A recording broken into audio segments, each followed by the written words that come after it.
Bueno, el día de ayer, lo último que vimos fue la implementación de destructores y vimos que el recolector de basura en efecto funciona como tiene que funcionar. Si nosotros lo mandamos a llamar y no hay elementos huérfanos en memoria, pues no vamos a ver que haga gran cosa. Pero en el momento en que desreferenciamos un elemento creado y lo dejamos huérfano en memoria, al llamar al recolector de basura, él va a empezar a recorrer todos y cada uno de los objetos y a llamar o a implementar a su función finalizar. Y aquí vemos, pues, precisamente que eso fue lo que hizo con un objeto que ya no estaba referenciado. Y es bastante interesante porque la primera vez tenía un valor que era Marvin Aguilar. Luego, la siguiente vez tiene un valor que es Pablo, ¿ok? Entonces, si yo le doy aquí e.mostrar, después de esta línea de aquí, lo que me va a mostrar son los datos de Pablo. Pero como yo estaba haciendo referencia al que ya no tiene o al que está huérfano en memoria, me sigue reconociendo estos datos de acá antes de eliminarlos. Eso fue lo último que nosotros estuvimos viendo, que estuvimos implementando ayer. Ya hemos hablado de las funciones static, ¿ok? Cuando se requiere que haya miembros ligados a una clase sin necesidad de instanciar un objeto, entonces nosotros vamos a utilizar la palabra reservada static, ¿ok?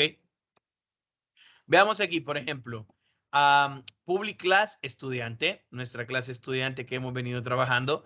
Private string, aquí tenemos los atributos y luego pues aquí comenzamos con los métodos, ¿ok? Tenemos el constructor, ¿sí? Que se llama igual que la clase. Tenemos el destructor que tiene que ser protected, tiene que ser void y tiene que llamarse finalizar. Y lo que va a hacer antes de desaparecer. Luego tenemos los setters, tenemos nuestros getters, tenemos una función que se llama mostrar, ¿sí? Que es otro método. Y vean, acá acabo de crear un método que se llama saludo. Public static void saludo. Es static. Lo único que hace es que manda en pantalla el mensaje, no necesito un objeto, lero, lero. Entonces, ¿qué es lo que pasa? Acá tengo mi clase ejemplo estudiante. No tiene atributos y no tiene de momento ningún otro método más allá que el método principal. Entonces, una de las cosas que me gusta de Intelli es que yo puedo en cualquier momento ejecutar cualquier clase o cualquier método para probarlo. Entonces, ya directamente vamos a correr el método principal. Defino, ¿sí? Dos objetos de la clase estudiante, luego creo las instancias, ok, hago estas instancias, E va a ser igual a nuevo estudiante, F va a ser igual a nuevo estudiante, llamo a sus constructores, muestro la información de E, muestro la información de F, llamo al recolector de basura, no va a hacer nada, luego vuelvo a crear sobre E una nueva instancia de la clase estudiante, entonces E es un nuevo objeto, se llama igual que el anterior, llamo al recolector de basura, es el mismo ejemplo que ya teníamos, pero vean, estudiante.saludo. No estoy diciendo e.saludo, no estoy diciendo f.saludo, simplemente estoy diciendo estudiante.saludo. Nombre de la clase, operador o definidor de alcance, y me va a permitir seleccionar un método static, porque no necesito crear un objeto para utilizarlo. Es igual a cuando nosotros utilizamos la clase de matemáticas. La clase de operadores y operaciones matemáticas, cuando le damos math, colocamos el punto y nos permite utilizar cualquier método sin necesidad de crear un objeto de esa clase. Entonces aquí podemos ver, no necesito un objeto, lero, lero. Interesante que hasta que se termina la ejecución del programa es que yo voy a ver la salida del recolector de basura. Ya lo hemos visto, ustedes lo han visto en la clase Math, lo han visto en otras clases. En el repaso, en los videos de repaso, cuando se habla de funciones y se incluye las funciones estáticas desde las recursivas, ustedes ya ven ejemplos y eso ya está bastante detallado. Entonces, podrían ir a ver el video otra vez para recordar un poco, para hacer memoria. De esa es la única diferencia que nos hace static. Otra de las cuestiones que ya hemos mencionado bastante es el uso de interfaces. Java permite enunciar un conjunto de constantes Ojo, constantes, ¿ok? No voy a hacer variables, puedo tener constantes y cabeceras de métodos abstractos. Ok, aquí está mal escrito esto, abstractos. Puedo tener constantes porque van a ser valores que nunca van a cambiar y solo voy a tener la cabecera de las funciones y van a ser abstractas porque hasta que la implemente la voy a definir, que van a incorporarse y ser definidos en las clases que implementen y constituirán así la interfaz de la clase. Es una manera de declarar métodos public y abstractos para determinar el comportamiento común de todas las clases que utilizan la interfaz. Palabra reservada, interface, ¿ok? Public, interface, nombre de la interfaz, constantes, y aquí les pongo un recordatorio. Cuando yo estoy definiendo un atributo y quiero que sea una constante, utilizo la palabra reservada final. En C++ utilizaba const, ponía constante y listo, no había problema. Aquí utilizo final. Y los métodos, acuérdense que solo vamos a colocar las cabeceras. O sea, el operador, public, private, protected, el valor de retorno, el nombre de la función y si tiene o no tiene argumentos, los parámetros, pues los voy a colocar, pero no lo voy a definir, no lo voy a desarrollar, ¿ok? Entonces, palabras reservadas, public interface, y también tenemos que este es el acceso, que va a ser público, y la palabra propia de las interfaces, el nombre de la interfaz, nuestros separadores, las llaves, todo va a ir entre ellos, y puedo tener constantes y o cabeceras. ¿Cómo implemento yo una interfaz? Bueno, con la palabra reservada, implementar. Entonces yo digo que la clase, nombre de la clase, implementa y empiezo a colocar los nombres de las interfaces. Puedo separarlos por coma. Y acuérdense que yo utilizo interfaces para simular herencia múltiple. Entonces, yo puedo colocar muchas interfaces. Todas las interfaces que yo necesite. Veamos acá. Yo le doy clic derecho a mi proyecto y cuando le voy a dar nuevo, yo tengo la opción de hacer una clase, una interfaz, una enumeración y una anotación. Entonces, yo voy a crear una interfaz, ¿sí? Ventajas de los IDE, les digo, Eclipse, IntelliJ y NetBeans nos permiten esas cosas. Y vean, entonces yo creo public interface barco, void alarma, void mensaje de socorro y mensaje de socorro recibe como parámetro una cadena que se llama AB, ¿sí? Barco de pasajeros, portaavión y barco pesquero poseen alarma y mensaje de socorro. Si yo tengo una clase, ¿sí? Una clase que se llame vehículo marítimo, esa clase yo puedo derivar de ella, aplico herencia, que no he visto todavía la herencia, puedo poner barco de pasajeros, un portaavión, ¿sí? Un portaavión, y puedo poner un barco pesquero. Vamos a poner un pescadito ahí, ¿sí? Parece el símbolo infinito, pero es un pescado. Entonces, yo estoy heredando de la clase vehículo marítimo. Pero si estamos hablando de alarma y mensaje de socorro, son comunicaciones. Entonces yo podría tener comunicaciones de emergencia y hacer que estos derivaran de las dos clases, tanto de vehículo marítimo como de comunicaciones de emergencia. Pero la herencia múltiple no está permitida en Java. Entonces voy a dejar que los barcos hereden de una clase, vehículo marítimo, y como todos implementan los mismos métodos, simple y sencillamente creo esta interfaz para los barcos y de ahí poder perfectamente agarrar esos mensajes de comunicación. Entonces, veamos acá. Public class, public acceso, class, palabra reservada. Estoy creando una clase. La clase se llama barco pasaje para hacer mención a barco de pasajeros. Implementa barco. Ojo, no he colocado aquí que hereda de otra clase porque herencia no lo hemos visto. O sea, por eso no he puesto ahí la parte de herencia. Y vamos a decir que implementa todos los métodos contenidos en barco. Tenemos aquí los atributos, eslora y número de camas. Y luego tenemos los métodos. Tenemos un constructor que me dice se ha creado el objeto barco de pasajeros. Y vean, aquí me está diciendo que estoy redefiniendo de mi interfaz estos métodos, que aquí solo tenía la cabecera, alarma y mensaje de socorro, Y aquí estoy diciendo qué es lo que hacen. Alarma muestra este mensaje, mensaje de socorro muestra la alarma, o sea, manda a llamar esta alarma y también muestra un mensaje con la cadena que estoy recibiendo. Lo mismo hago con el portaaviones. Portaaviones implementa la interfaz, tiene sus métodos y sus atributos. Aquí hay un error, este es minúscula, por eso es que está marcando en rojo. Entonces, lo mismo, tengo que redefinir qué es lo que hacen los métodos de la interfaz. Si lo queremos ver en ejecución, eso sería así. Ejemplo de interfaz, portaavión. Estoy creando un objeto de la clase portaavión que se llama PA y barco de pasajeros que se llama BP. Portaavión tenía un constructor, vean, tenía un constructor parametrizado.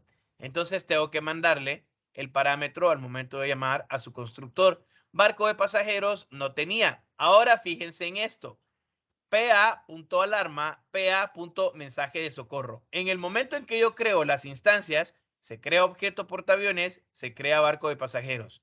Luego, PA alarma, marineros a sus puestos, ¿sí? Y luego, PA mensaje de socorro, marineros a sus puestos, SOS, SOS, atentos marinos. Luego, mando a llamar a la alarma del barco de pasajeros y mando a llamar al mensaje de socorro. ¿Bien? Magnífico, ¿sí? O simple y sencillamente puedo quitarme las partes de alarma, porque yo sé que las repiten, y le doy a cada uno un mensaje de socorro y me está diciendo que estoy mandando a llamar un mensaje de alarma. Una interfaz no es una clase, no lo vayamos a confundir. Por eso es que incluso nuestro IDE nos ayuda y nos dice, ok, estas cositas de aquí son elementos diferentes. La clase es diferente a la interfaz, es diferente a las enumeraciones y es diferente a las anotaciones. Una interfaz no es una clase. En Java uno puede heredar clases e implementar interfaces.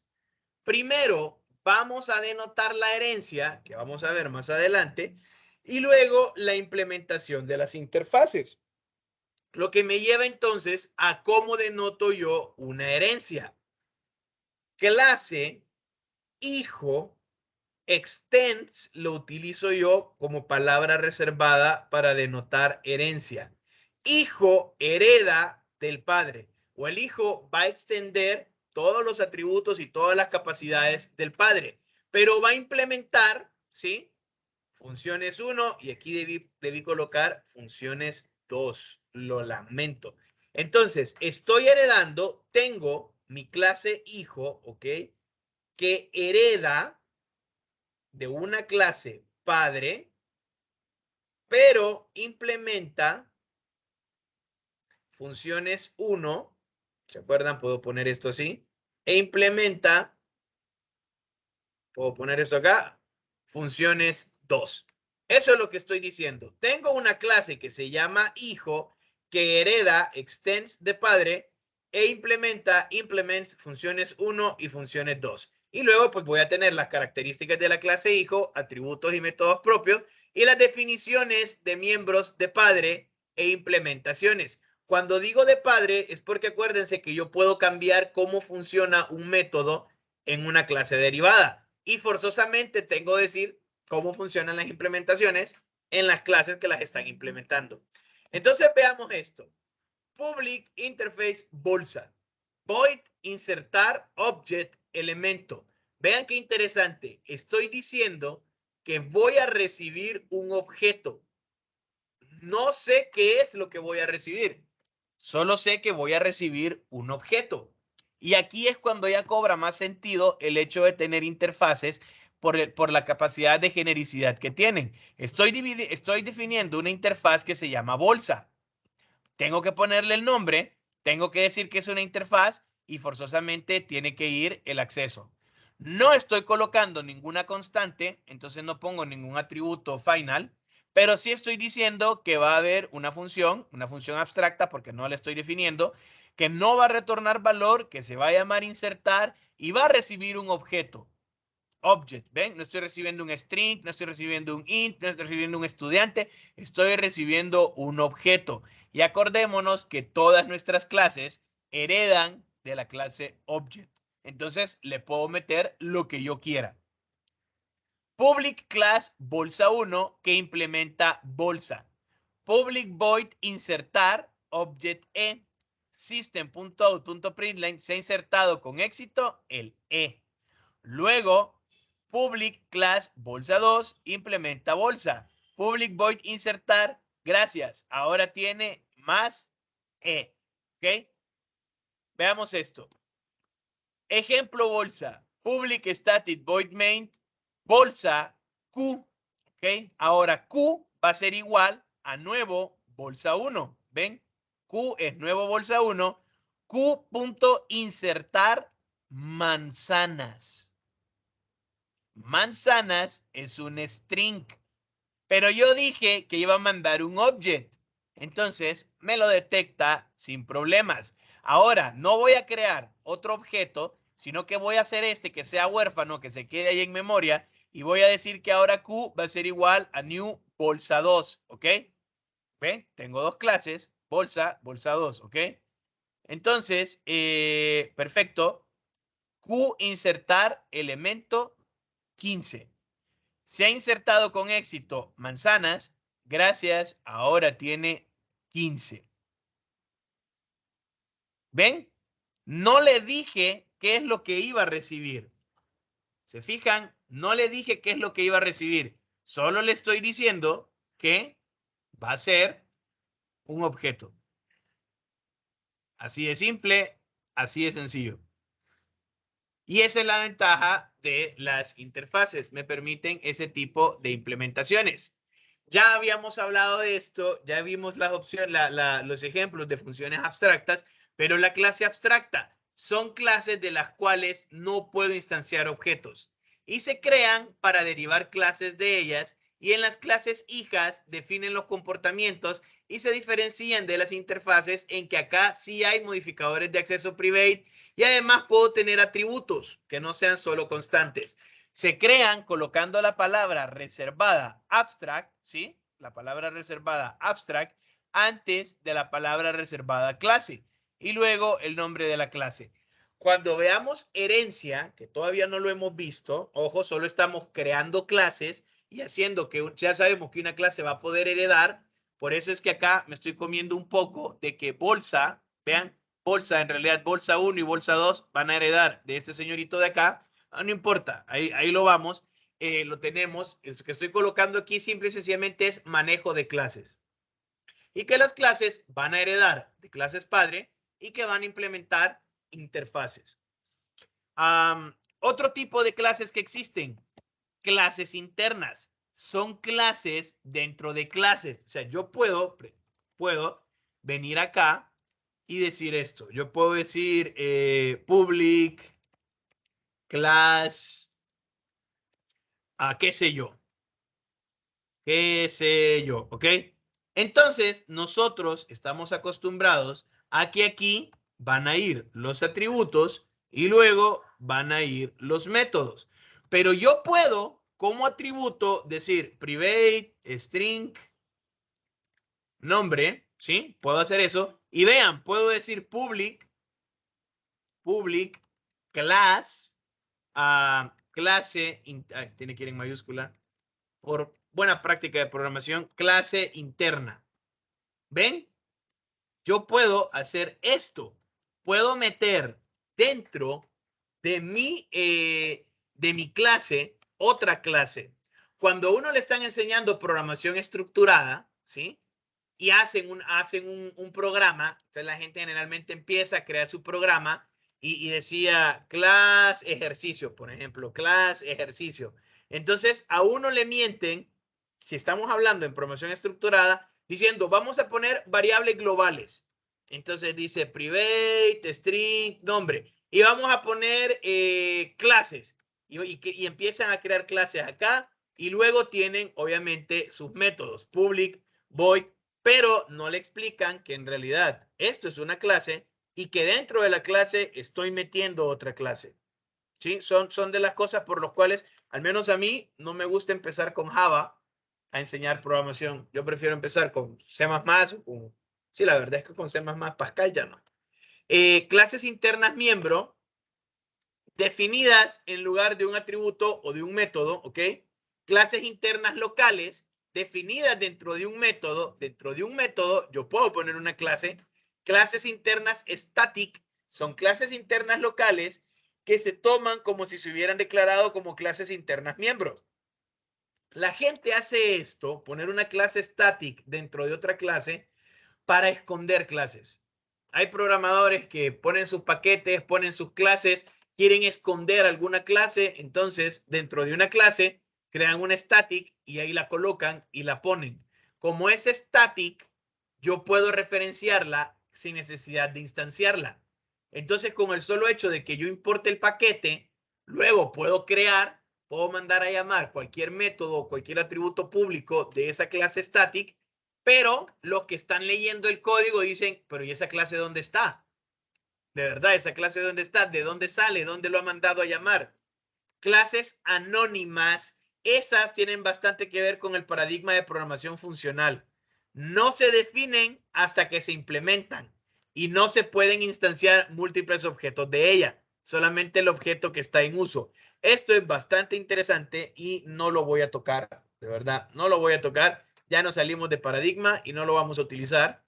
Y otro tipo de clases que no es una clase como tal son las enumeraciones, que son un conjunto de constantes. Y ya vimos nosotros que es cierto que nos permite hacer comentarios, que nos permite hacer enumeraciones, interfaces y clases. Y de esas clases, todas las que les he mencionado ahorita. Voy a dejar de grabar porque es momento de preguntas y respuestas.